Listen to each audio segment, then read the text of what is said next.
témoigner de ce qu'on a vécu, pour soi-même et pour les autres, pour aujourd'hui et pour l'avenir. Ça n'a pas de prix. Et c'est un témoignage profond qu'il a fallu aller chercher au fond de soi pour porter la mémoire de moments difficiles de l'humanité. Nous servons de Léopold Sédar Senghor pour payer une dette que nous avons contractée vis-à-vis finalement de l'universel, de l'humanité. Il nous a appris ce qu'était l'universel, le dialogue des cultures, et nous nous sommes reconnaissants d'avoir survécu à ce passage ici, et Samédar Anjal sera heureux d'honorer sa mémoire et surtout d'inscrire ça dans une relation lointaine et longue avec notamment la jeunesse, les enfants, les habitants de Samédar Anjal. Femme noire, vêtue de ta couleur qui est vie, de ta forme qui est beauté, j'ai grandi à ton ombre. Un homme s'est battu pour notre culture, pour que nous les Noirs nous soyons respectés par les autres, considérés comme tout le monde. Et surtout, c'est une très bonne chose d'honorer sa mémoire. Il a mené de front sa vie de politique et de poète. Et donc là, dans cette exposition, ce qui est très intéressant, c'est que chaque épisode de sa vie est relié par une poésie.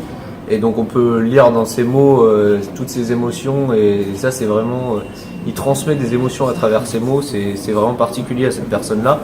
Et moi je ne connaissais pas particulièrement ce monsieur avant cette journée, et ça donne envie de le lire et se renseigner sur lui parce que c'est un grand homme.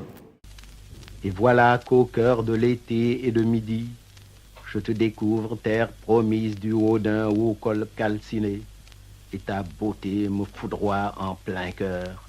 Je veux dire, je suis très ému d'être à Samédar Anjal parce que je ne connaissais pas cette période du parcours de Léopold Sédar Senghor. Je savais que c'était un grand patriote, qu'il avait servi l'État français.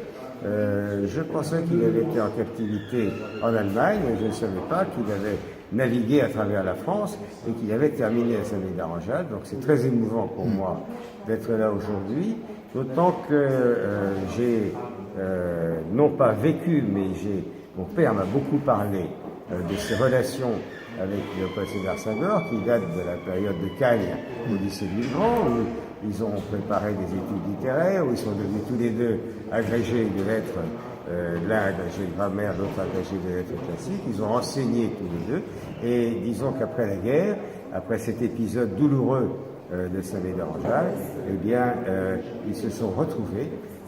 Georges Pompidou avait convaincu Léopold Sédar Senghor de devenir socialiste, Georges Pompidou devenait gaulliste, mais néanmoins, indépendamment des aléas de la politique, la poésie les a rassemblés, l'amitié est restée extrêmement chaleureuse entre l'un et l'autre, et jusqu'à la fin de la vie de Georges Pompidou, ils ont correspondu.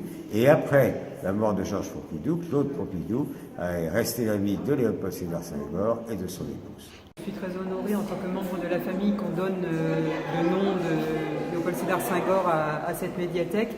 Et ça évoque pour moi aussi un souvenir parce que quand j'avais 10 ans, Léopold Sédar Senghor était venu dans mon village d'enfance et il avait à l'époque inauguré aussi une bibliothèque en 1984. Et c'est quelque chose qui me marque parce que des années après, on peut encore donner son nom. Donc c'est très important de faire vivre cette mémoire. C'est un grand homme qui a marqué l'Afrique, mais qui a aussi marqué la France, qui a laissé des textes inoubliables. Et il faut que ça perdure dans les générations, parce que il ne faut pas oublier aussi que cet homme a vécu ici à Saint-Médard des choses graves. La mémoire, l'histoire sont des choses importantes. Il faut comprendre le passé pour pouvoir avancer vers demain.